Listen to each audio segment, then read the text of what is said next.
السلام عليكم. والفيديو الثالث لشهر رمضان المبارك. هاي العلاقة بالسوالف العراقية. تعالوا العراقيين، انتوا شو لكم علاقة بقرقيعان؟ قرقيعان مال الخليج.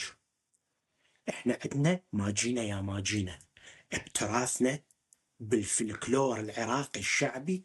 عندنا ما جينا يا ما جينا، ما تعرفوها من عيوني سهلة، انا اغني لكم اياها.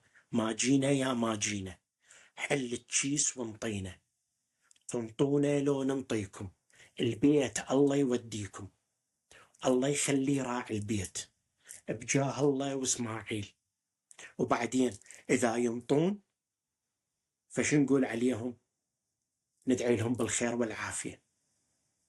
وإذا ما ينطونا زين نقول أهل الفقر طشوا علينا المي أو شبوا علينا المي، لأنه أيام قبل كانوا، أيام قبل هاي مال الجيل الطيبين، كانوا من فوق السطح ما يفتحون الباب. اللي ما يريد ينطي فلوس من فوق السطح يشيل طاسة كاسة ويطش مي على أولاد على مود ما ينطيهم. فالأولاد والأطفال يقومون شي يغنون: هي هي أهل الفقر طشوا علينا المي.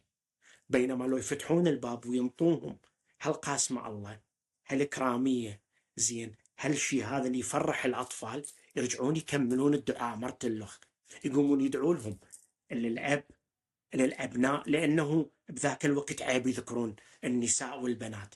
فالله يخلي محمد، الله يخلي أحمد، الله يخلي علي، المهم يبدون يدعون بالأسامي.